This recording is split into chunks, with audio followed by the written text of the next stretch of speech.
माननीय राहुल गांधी जी हमारे बीच में आ चुके हैं और हमारे राष्ट्रीय अध्यक्ष जी उनका स्वागत करने के लिए तत्पर हैं और हमें लगता है कि कन्नौज की जनता भी हमारे अतिथि का सत्कार करने के लिए पूरी ताकत से, पूरे लब्बो-लुआब से, हृदय से उनका स्वागत करने के लिए आतुर है।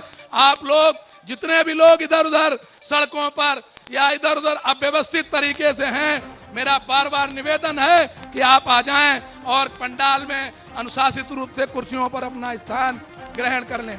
माननीय राहुल गांधी जी कांग्रेस के वरिष्ठतम नेता हमारे बीच में हेलीपैड पर आ चुके हैं। बहुत शीघ्र आपके बीच मंच पर वो आने वाले हैं।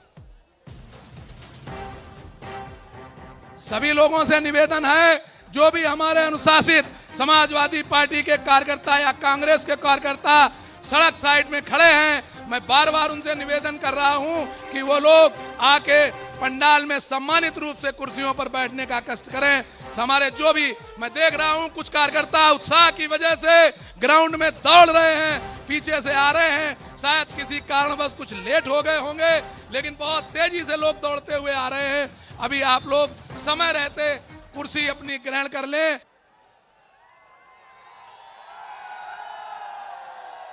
अखिलेश यादव, राहुल गांधी, अखिलेश यादव, राहुल गांधी, अखिलेश यादव, राहुल गांधी, अरे पुलिस वालों अखिलेश यादव, राहुल गांधी, जो लोग बैरिकेडिंग पर रोके हुए हैं, अखिलेश यादव, राहुल गांधी, अखिलेश यादव, अखिलेश यादव, राहुल गांधी, जो लोग बैरिकेडिंग पर, मेरा पुलिस के भाइयों से निवेदन है, जनता को आने दें, बैरिकेडिंग पर न रोकें।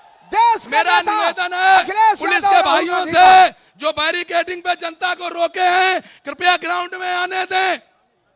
अखिलेश यादव, अखिलेश यादव, राहुल गांधी, अखिलेश यादव, राहुल गांधी, अखिलेश यादव, राहुल गांधी, जिंदाबाद जिंदाबाद, अखिलेश यादव, राहुल गांधी, अखिलेश यादव, अखिलेश यादव, राहुल गांधी, अखिलेश यादव, राहुल गांधी।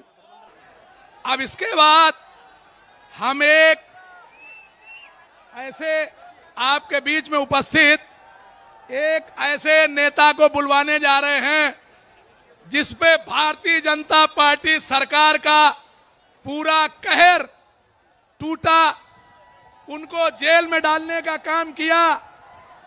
उनके लिए मैं ये कहूंगा कि मुझे एक बात याद आती है, माननीय राष्ट्रीय अध्यक्ष जी कहें, मैं कह दें 2 लाइन में, कि जब राणा प्रताप के पास अकबर का पत्र आया था कि संधि कर लो, कि भाजपा में शामिल हो जाओ नहीं तो जेल काटोगे, तो राणा प्रताप ने क्या लिख के भेजा था कि या तो युद्ध में तोड़ेंगे तुम्हारा मान, और या तो चंडिका साज साजेगी, और या तो अरावली में गूंजेगी सियारों की गूंज, और या तो टाप चेतक की बाजेगी। तो मैं कहता हूं कि या तो कन्नौज में गूंजेगी अखिलेश की गूंज, नहीं तो सियारे की टाप बाजेगी। ऐसे नेता भाजपा के कहर का शिकार, लेकिन संधि न करने वाले और न झुकने वाले राष्ट्रीय नेता आप सांसद संजय सिंह, जिनका मैं स्वागत अभिनंदन करता हूं, तेजी से कन्नौज की धरती पर आपके बीच में आ रहे हैं। माननीय संजय सिंह। मंच पर आसीन समाजवादी पार्टी के राष्ट्रीय अध्यक्ष, उत्तर प्रदेश के पूर्व मुख्यमंत्री और जिनके समर्थन में इतनी बड़ी तादाद में आप लोग इकट्ठा हुए हैं, माननीय अखिलेश यादव जी। मंच पर आसीन कांग्रेस पार्टी के पूर्व अध्यक्ष, लोकसभा के सांसद, जिन्होंने 4000 किलोमीटर की भारत जोड़ो यात्रा निकालकर लोगों को जगाने का काम किया, राहुल गांधी जी, आदरणीय प्रमोद तिवारी जी, समाजवादी पार्टी के समस्त नेता, कांग्रेस पार्टी के नेतागण, आम आदमी पार्टी के नेतागण, आप सबका हृदय की गहराइयों से अभिनंदन करता हूं कि इतनी बड़ी तादाद में मौजूद होकर आपने बताने का काम किया है कि अखिलेश यादव जी कन्नौज से बहुत बड़ी जीत हासिल करने जा रहे हैं, बहुत बड़ी जीत। साथियों और दोस्तों, मैं हाथ जोड़ के आपसे विनती करने के लिए आया हूं, इसलिए आया हूं कि राहुल गांधी जी ने रामलीला के मैदान में कहा, अखिलेश यादव जी हर सभा में कह रहे हैं कि ये 2024 का चुनाव अंतिम चुनाव है। भारतीय जनता पार्टी अगर गलती से जीत गई तो ये संविधान को खत्म करेंगे, आरक्षण को खत्म करेंगे, चुनाव को खत्म करेंगे। अपने वोट को बचाने के लिए इस बार वोट कीजिए और बीजेपी की जमानत जब्त कराने का काम कीजिए। और जब मैं कह रहा हूं कि आरक्षण खत्म करेंगे तो इस बात के आधार पर कह रहा हूं कि भागवत जी ने कहा था आरक्षण खत्म होना चाहिए।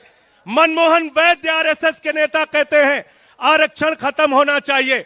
1989 में भारतीय जनता पार्टी ने आरक्षण का विरोध किया था जब ओबीसी का आरक्षण लागू हुआ था। ये लोग संविधान खत्म करना चाहते हैं। लल्लू सिंह कहते हैं अयोध्या के प्रत्याशी संविधान खत्म करो, ज्योति मिर्धा कहती हैं संविधान खत्म करो, अरुण गोविल कहते हैं संविधान खत्म करो, अनंत हेगड़े कहते हैं संविधान खत्म करो। अरे जो बाबा साहब का संविधान खत्म करेगा हम उसकी राजनीति खत्म करेंगे, यह संकल्प हमको लेना है। इतनी नफरत है भाजपा के मन में, इतनी नफरत। 5 साल तक मुख्यमंत्री रहे अखिलेश यादव जी, 5 साल तक।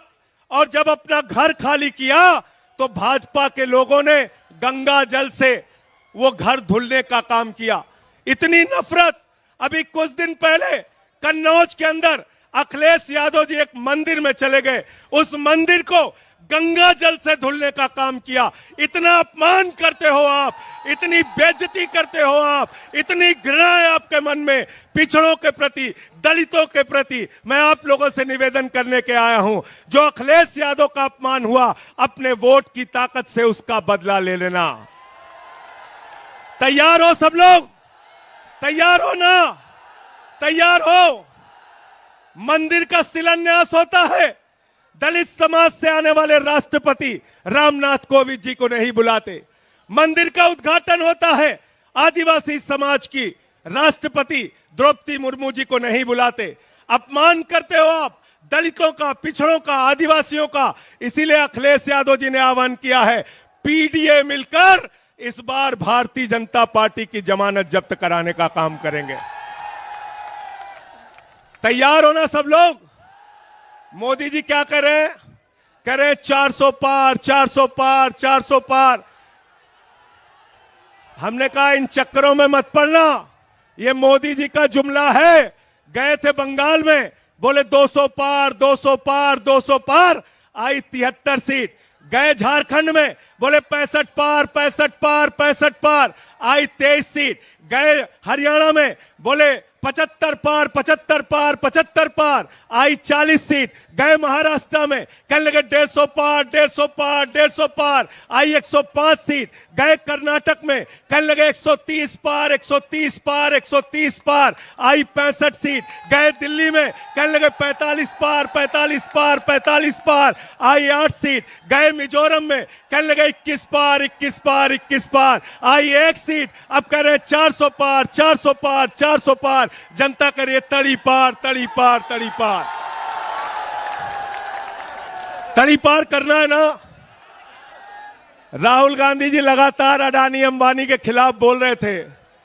10 साल में मोदी जी को अडानी अंबानी का नाम नहीं याद आया।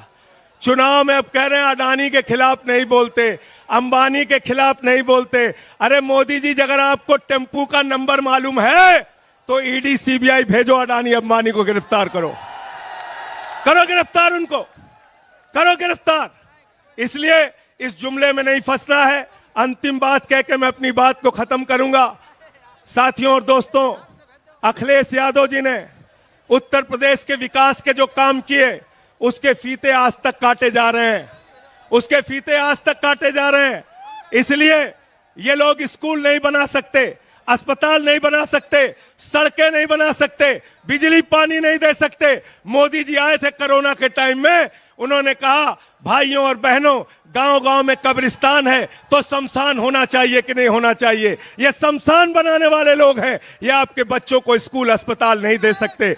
हमारे मुखिया अरविंद केजरीवाल को जेल में डाल दिया, मनीष सिसोदिया को जेल में डाल दिया, सत्येंद्र जैन को जेल में डाल दिया, मुझे 6 महीने जेल में रखा। 6 महीने नहीं, पूरी जिंदगी जेल में रखोगे तब भी तुमसे लड़ेंगे और जीतेंगे। जय हिंद, इंकलाब जिंदाबाद, समाजवाद जिंदाबाद।